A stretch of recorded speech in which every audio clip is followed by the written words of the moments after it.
Topping our newscast today, HLSCC2 offer bachelor's and master degrees. Royal Virgin Islands Police Force embarks on year-long police awareness. WAPA under investigation for illegally shipping FEMA materials to the British Virgin Islands. BVI London office notice on coronavirus and troubling new updates on Guyana elections and their process. These and more stories when 284 News returns.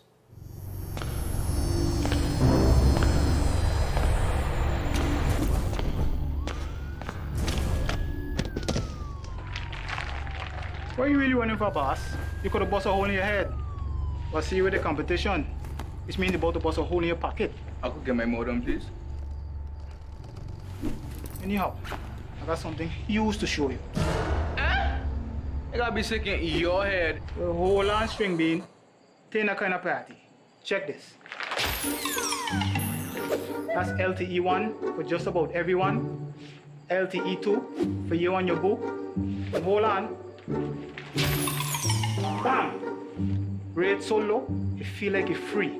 That's LTE3 for you and the whole family. Save even more on your internet with new pricing from CCT. Get LTE 2 now for only $149. Get LTE free for the new low price of $189. All packages are unlimited, so there's no overage charge. You don't have to run into Chaz for savings. Just stop by our store and sign up today. Come on over to CCT. Life Unlimited. Welcome everybody. It's Friday, March 6, 2020. I'm Ron Grant. And I'm Javon Wilson. Obviously, we're very happy to get to the end of the week, Indeed. viewers. We have quite a long newscast today, so we'll get straight into it. Indeed. Topping our newscast today, the Royal Virgin Islands Police Force kick off, hear this, its year-long Police Week 2020 celebrations on Sunday, February 23rd with a church service at the Transformation Church International in East End. Police Week this year will not be the customary week of activities, but will feature a year-long list of events to commemorate 53 years of service within the Virgin Islands. The next upcoming event is a career expo that is scheduled for March 27th between 10 a.m. to 2 p.m. As you can see the flyer that's on our screen right now at the Rotown Police Station. This event will give the attendees an inside look at the various units and their functions within the Royal Virgin Islands Police Force. It will also enable members of the community who may be thinking about a career in policing to gain a unique insight into their roles and responsibilities at the Royal Virgin Islands Police Force. The Commissioner of Police, Michael Matthews, stated that, I quote, "Our Police Week celebration is a key point in our calendar, but this year we wanted to expand our ambitions in terms of connecting with a diverse community. The events throughout the year are focused on reinforcing our community ties and remembering all of our in the critical importance of the partnership and relationship with the people we serve." He said, and I quote, "I am particularly excited that our events include a career expo designed to encourage young local people to step up to the challenge of modern policing and play a part in the safety and security of our territory. We also have vacancies for regular and auxiliary officers this year and will continue with our strategy of expanding the force to ensure we can always deliver effective and efficient policing across the range of policing responses expected of us. The remaining schedule of events will be circulated. Once finalized, the public is encouraged to look out for the schedule as their support is much needed." Jovan, we see a very different approach this year, 2020, by the members of the Royal Virgin Islands Police Force, particularly because they feel that maybe a week is just not enough time. And I want to agree with them in the sense that the role of police officers and policing as it comes to fighting crime of all aspects and of all ranges, it's a year-long responsibility. So Absolutely. I like their approach. It's different. I love that they're raising continuous awareness of the different roles played at the Royal Virgin Islands Police Force. And we know, Ron, one of the things we complain about within the very force is the fact that there's not a lot of locals within the force. So I think this is a great opportunity to get especially young persons who may have an interest in that field, get them familiar with some of the various roles served under the step Royal up to the Virgin plate. Islands Police Force umbrella. Good things there. Moving right along, the HLSCC College, which is the H. Lafferty Style Community College, of course, will soon make available bachelor's and master's degree. Now, that is great news, Ron. Indeed. Based on the fact that we're so accustomed to only pursuing an associate's degree at the college. Now, in an invited statement, the Minister of Education, Dr. the Honorable Natalia Whitley, indicated that HLSCC has begun to engage regional and international universities in discussions to offer bachelor's and master's degrees in areas such as teacher education, hospitality, and other areas of interest. Now, potential students will now be able to get their bachelor's and master's degrees without leaving the shores of the British Virgin Islands. Course content will be delivered by local qualified faculty, and in some cases, distant learning through video conferencing technology. Now, we caught up with the minister himself. This is what he had to say. As Minister of Education, one of my goals is to upgrade the offerings we have at the tertiary level. The H. Lafferty Style Community College has been able to, for the last 30 years, offer associate's degree in various programs. And many of our young people have benefited from the associate's degrees in those programs. But we see the need now to be able to upgrade the offerings to bachelor's and master's degree because, of course, the demands of the workplace and demands of the community where these services are being provided is elevated. So it's time for H. Lafferty Style to take the next step to go to the next level. And we can do that through partnerships with various schools.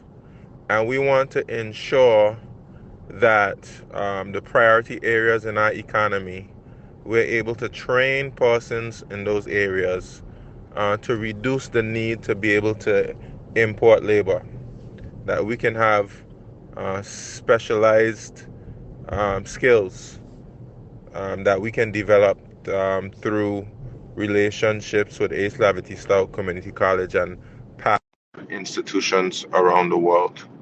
So it's something that we're excited about, and we're looking as early September, seeing if we can at least have a program where we're offering some types of bachelor or master's degree. Now, Ron, of course, this is welcome news, especially if this is to be seen into fruition. I know the student population of the British Virgin Islands will benefit tremendously. I mean, when we think about the change in economy, for example, and the minister did mention that we will be examining the newer economies and, of course, training persons in those respective fields to meet the needs of the British Virgin Islands economy. Well, Jovan, on the campaign trail, one of the things that the Honorable Dr. Natalia Whitley pushed and spoke a lot about as it pertains to promises was education reform, and we see where this is a prime example of such stepping and moving in the right direction pertaining to tertiary level education. We have had for a number of years connecting programs through the University of the West Indies and through the Chartered Management Institute, where a person to get specialized training, but now we see where this is a possibility to come to our doorsteps. It's amazing news. It's amazing news, and in addition to that, another opportunity for persons prospectively outside of the BVI, of course, to come to our shores and study in the British Virgin Islands, like I did with my associate's degree.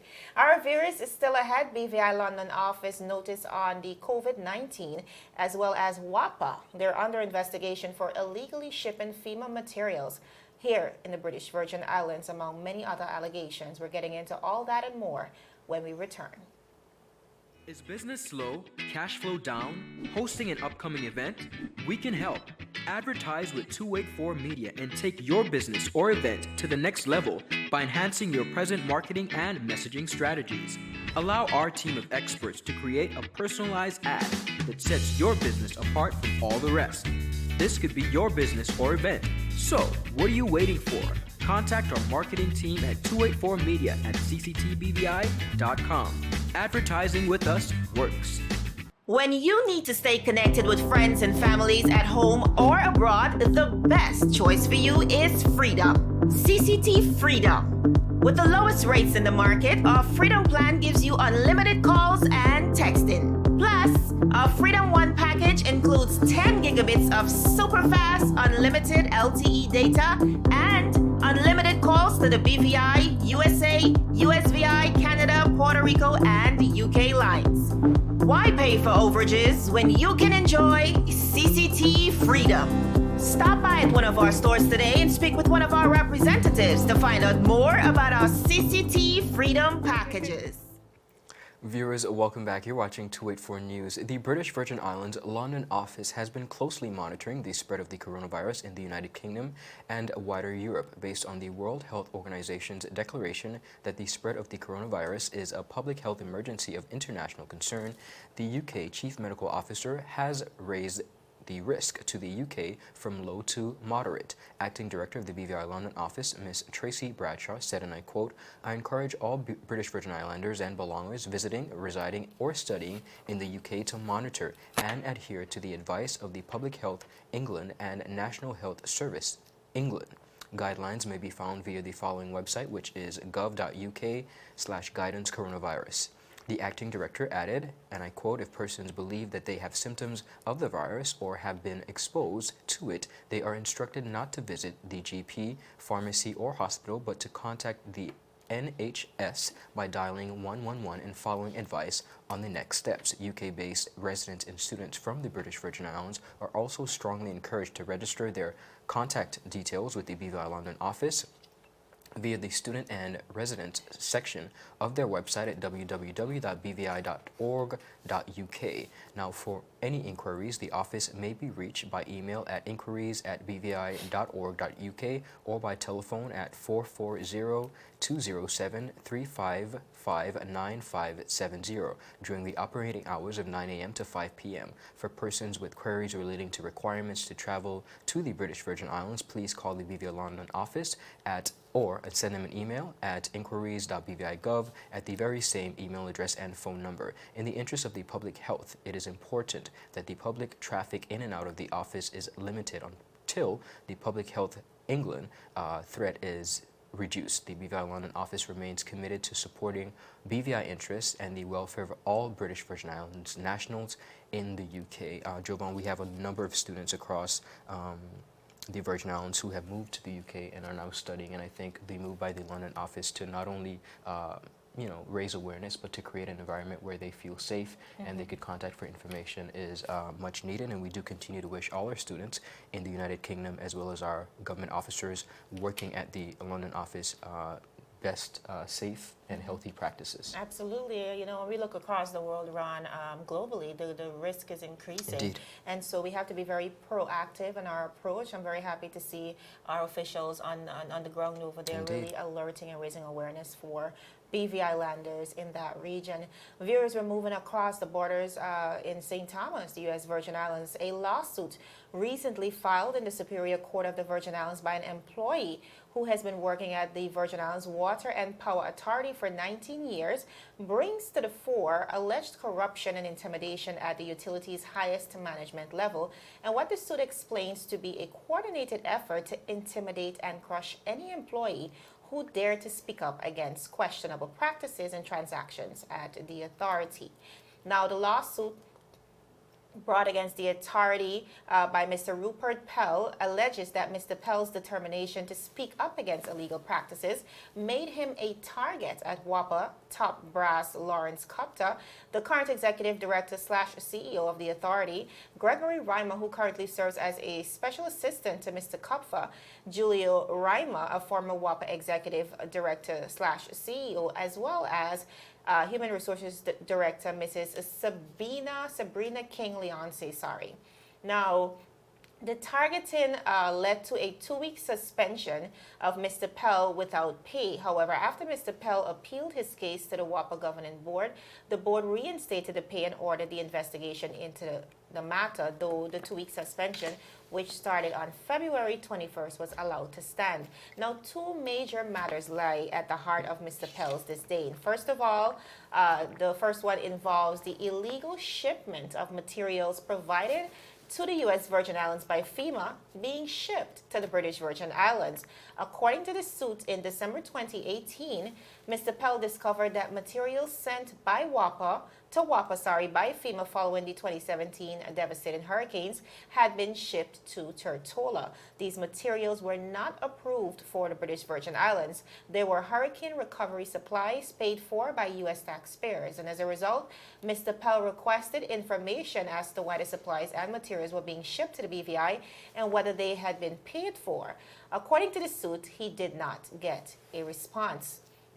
Now, the second matter involves WAPA Director of Human Resources, Mr. Sabrina King-Leonce. In August 2019, Mr. Pell learned that Ms. Leonce was participating in WAPA's attempt to purchase the old Bureau of International Revenue building in St. Thomas, despite the fact that her father, Mr. Robert King, an attorney in St. Thomas, held the power of attorney for the owners of the building to negotiate the sale, according to the suit. The suit says that Mr. Pell discovered the conflict of interest when Mrs. King-Leonce said that the owners would want to sell the building quickly because they both had serious medical conditions, and therefore her father held the power of attorney. Now, on August 26, 2019, Mr. Pell emailed Mrs. Leonce requesting that she recuse herself from any involvement regarding the purchase because she had a conflict of interest. According to the suit, she refused to recuse herself twice, and according to the suit, retaliated by providing Mr. Pell with a performance notice memo which falsely accuses him of a myriad of matters. He was told that if he does not engage in succession planning, that he may be terminated. Now, the latest court action is among three that lays bare the alleged corruption and waste at the authority, but they are not the first, Ron. Last year, the consortium reported on a whistleblower suit that alleged that WAPA lies to the PSC, made bad decisions that have led to higher utility rates for taxpayers, or ratepayers, and has taken retaliatory action against whistleblowers. Mr. Pell is now seeking declaratory judgment and injunction and calling on WAPA to, quote, remove and prevent corruption, take appropriate activities to prevent waste and excessive costs, and prevent false representations to the government and the public. So, Ron, we see the BVI kind of mixed up in somewhat of a debacle there in St. Thomas, like the VI consortium are Media House reporters on the ground in St. Thomas. This is not the first time that WAP has been accused of such allegations, and it's just unfortunate to see that the BVI is caught up in that rumble. And at the end of the day, accountability, especially when it comes to recovery and development, is still a pressing issue, and we see where you know, a person sometimes see an opportunity and the leeway is there, and unfortunately, they take advantage of public funds. So I can imagine where the residents of St. Thomas, U.S. Virgin Islands, are, you know, unease as it pertains to this particular situation. Oh, we just have to wait and see what happens. Still ahead, Silver Airways introduces a new state-of-the-art 600 series aircraft and a troubling new update on the Guyana 2020 elections. All this and more when Tweet 4 News returns. May I assist you? Yes. You want top of power? You want top of power? Join the prepaid party with CCT and enjoy more affordable data plans, more top-up promotions, more savings with hero bundles, and more value for your money each and every Tuesday with Top Up Turn Up Tuesday. Visit a CCT store today or anywhere CCT Top Up is sold and top up your phone. 5, 10, 15, 20, 25, 30. You want top of power? Viewers, thank you for sticking with us and welcome back. You're watching 284 News. On to our second to last story at this time. This week, Silver Airways, one of America's leading independent regional airlines, on Wednesday introduced its new state-of-the-art 600 series aircraft in the Caribbean. The new aircraft made its inaugural landing in St. Thomas and St. Croix, U.S. Virgin Islands on Wednesday. The ATR 600 series aircraft is specifically designed for short-haul markets, but with the same look, feel, and customer amenities of larger jetliners. Silver is scheduled to launch a total of 4 new ATR 600 series aircrafts in its Caribbean operation this year, including the ATR 72-600 starting today, one ATR 42-600 in April, one ATR 42-600 in June, and another in July, the airline said. Over the past year, Silver Airways has undergo a complete operational fleet and customer service transformation, and in doing so is revitalizing the region flying sector. Now the carrier said it's bringing the airline's safe, reliable, and customer-focused ATR service to the Caribbean. They said in a statement, and I quote, "This is an exciting time for Silver Airways and regional airlines flying, and we continue our fleet transformation and focus on providing the highest level of safe, reliable, and customer-friendly service."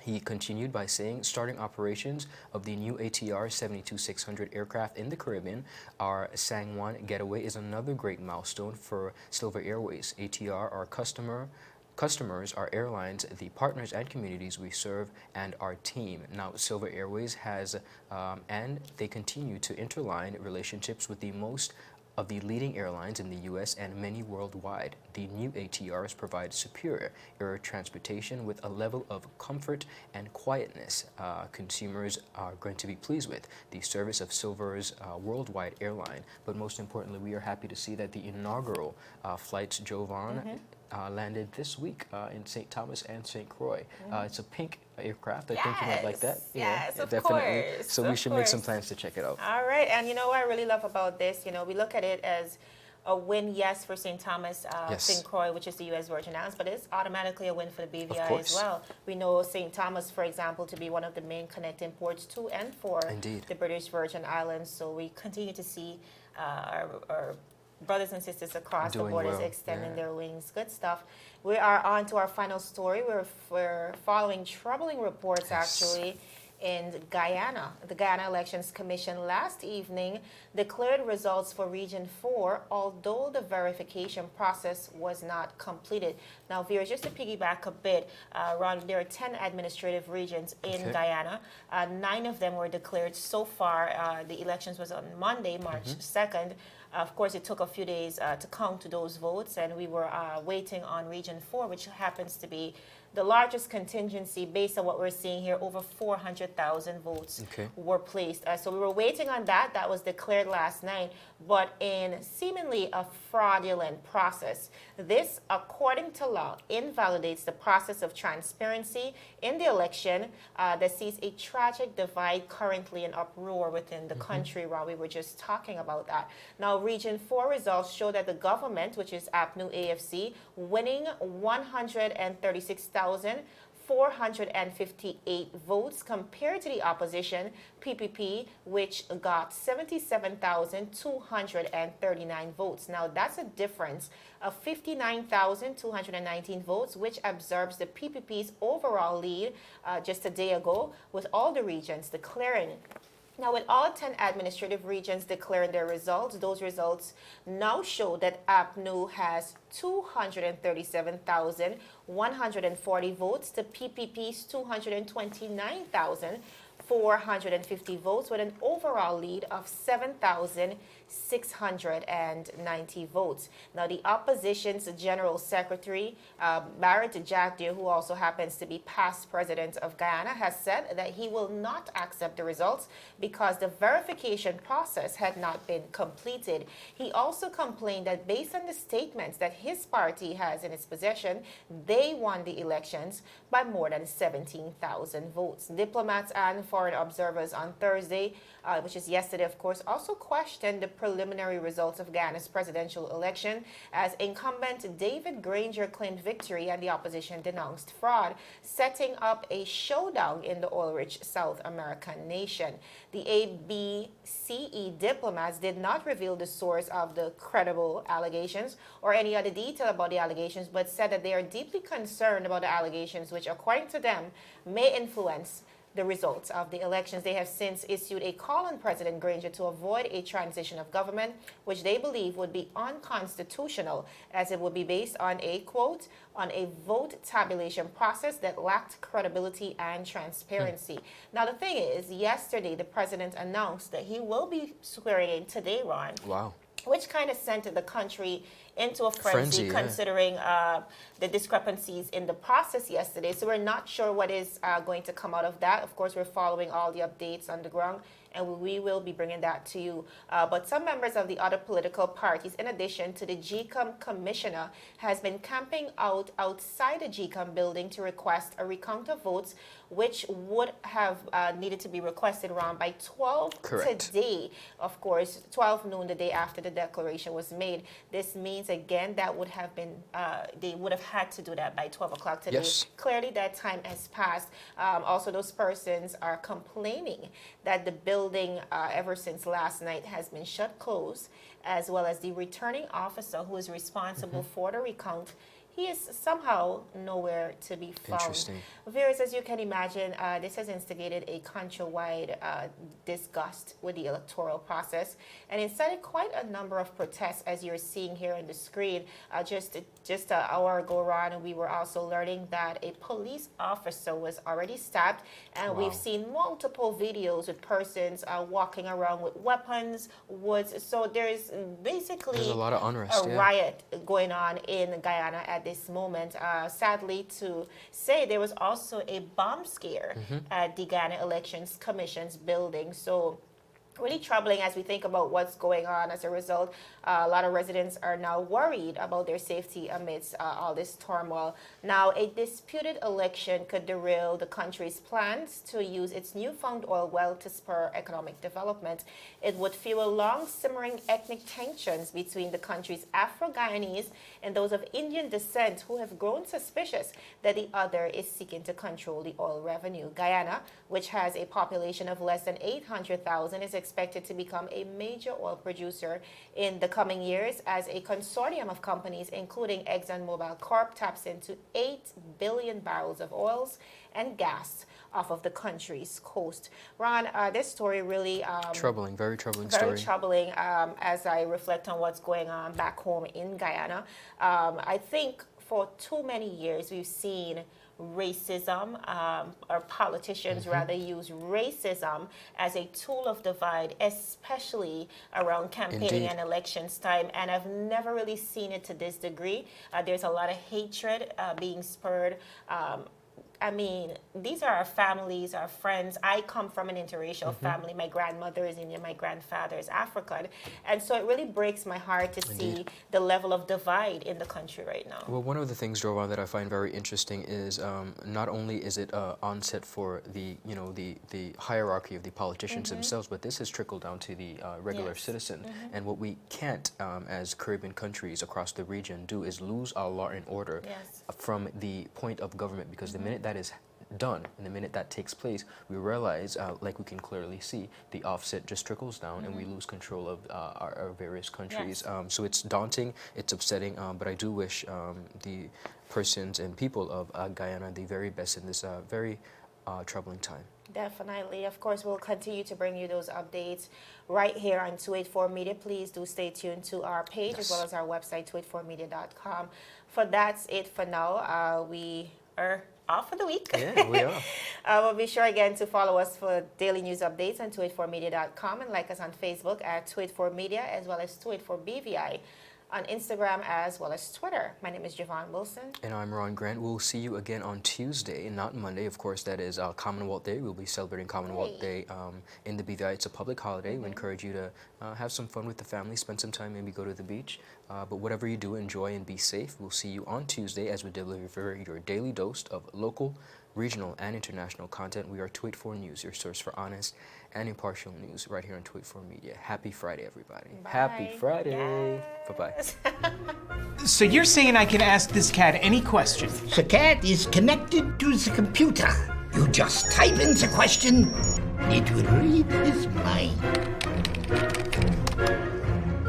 There's the answer code.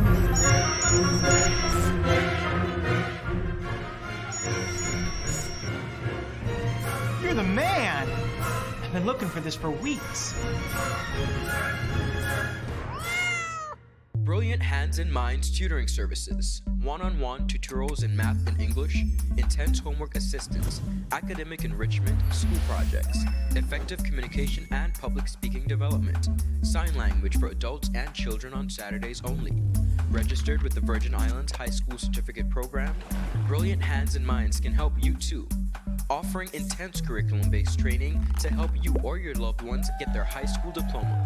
It's time to make your family's education a #1 priority. Hurry, space is limited. Brilliant Hands and Minds Learning Center. We are the trained education professionals.